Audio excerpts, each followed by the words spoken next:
भारत के पड़ोसी देश नेपाल में जहां भगवान शिव का विश्व प्रसिद्ध श्री पशुपतिनाथ मंदिर स्थित है, वहीं चंद्राविलाई, पोखरा आदि ऐसे कई पर्यटक स्थल हैं जिन्हें देखने के लिए पर्यटक दूसरे देशों से नेपाल जाते हैं।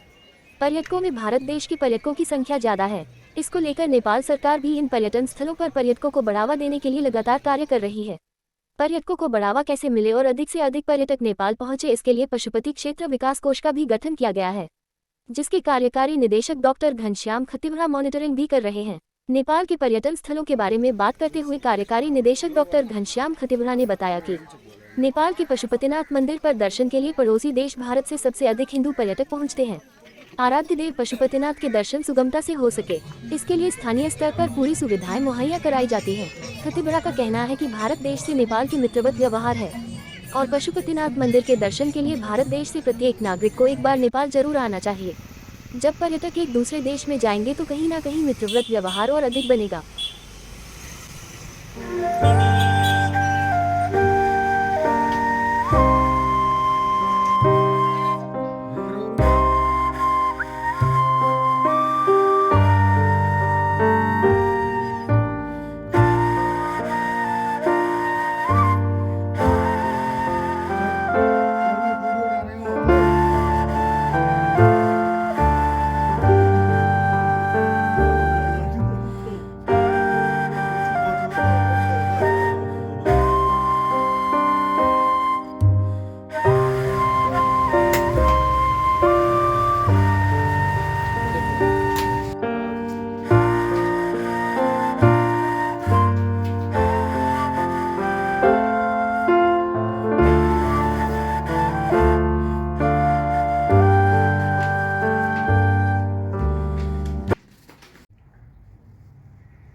देवादिदेव आराध्य देव भगवान श्री पशुपतिनाथ के मंदिर में भारत से, हमारा मित्र राष्ट्र भारत से जितने भी पर्यटक आते हैं वो सभी हिंदू पर्यटक विशेष तौर पे यहाँ आते हैं।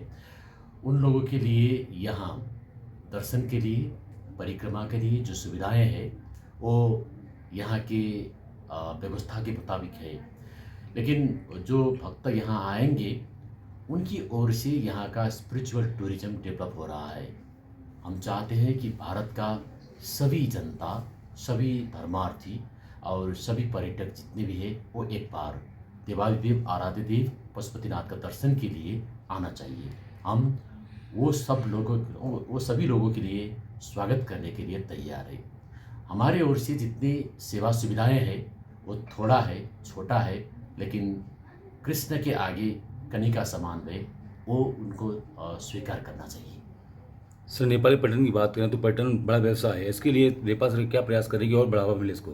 नहीं, नेपाल में जितना भी पर्यटन का संभावना है वो संभावना का पहले नंबर पे आते हैं कि वो स्पिरिचुअल टूरिज्म। और स्पिरिचुअल टूरिज्म के लिए हमारे छिमेकी मुल्क भारत का जितने भी लोग यहाँ आएंगे वो न कि पशुपतिनाथ के दर्शन के लिए और यहाँ से मुक्तिनाथ के दर्शन के लिए और पोखरा घूमने के लिए और मुस्तांग घूमने के लिए भी आते हैं। जितने भी इस क्षेत्र पर प्रचार में आएंगे वो क्षेत्र भारत के लिए वायबल क्षेत्र है, उससे भी ज़्यादा बढ़िया क्षेत्र यहाँ है। स्पिरिचुअल एरिया है और टूरिज्म डेस्टिनेशन भी है। वो सभी टाइम पे पशुपतिनाथ का दर्शन करके वहाँ जाकर घूम के जाने के लिए 10-15 दिन लगेगा। उतने टाइम काश भारत का पर्यटक यहाँ आ गए तो नेपाल का टूरिज्म डेवलपमेंट बहुत बड़ा हो जाएगा और यहाँ का मेन जो ऑक्यूपेशन होगा सभी का स्पिरिचुअल टूरिज्म ही होगा, ये हमारा विश्वास है। सर, भारत के अलावा कई ऐसे पड़ोसी देश भी हैं नेपाल के जो पर्यटन के नाम पर या पशुपतिनाथ मंदिर के नाम पर आना चाहते हैं, लेकिन वीज़ा की एक बड़ी समस्या जो भारत को नहीं है।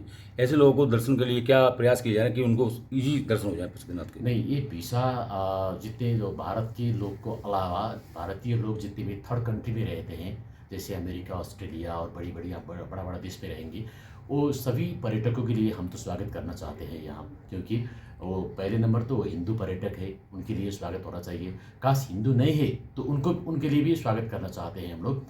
परंतु यहाँ वो वीज़ा और यहाँ का परमिशन का जो प्रॉब्लम हो सकता है वो नेपाल गवर्नमेंट से उसका समाधान होगा।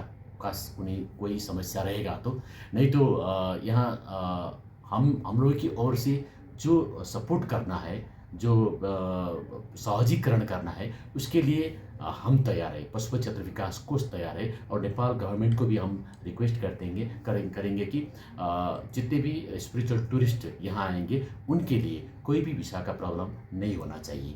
विकास है तो उसका समाधान होना चाहिए। पर्यटन क्षेत्रीय पास में भारत में और नेपाल में दोनों की भौगोलिक परिस्थिति भी एक जी है और पर्यटन स्थल भी काफ़ी डेवलप है। दोनों के बीच में ऐसी कोई वार्ता होती है जिससे डेवलप दोनों देशों के अंदर पर्यटन डेवलप हो? नहीं, इसमें तो होना चाहिए क्योंकि पशुपति क्षेत्र विकास कोष की ओर से अथवा भारत का पीठ मठ मंदिर जितने भी है और ट्रस्ट जितने भी है उनके और हमारे बीच एक दौत्य संबंध होना चाहिए। और इसी संबंध की ओर से यहाँ का और वहाँ का टूरिस्ट का आदान प्रदान भी होना चाहिए।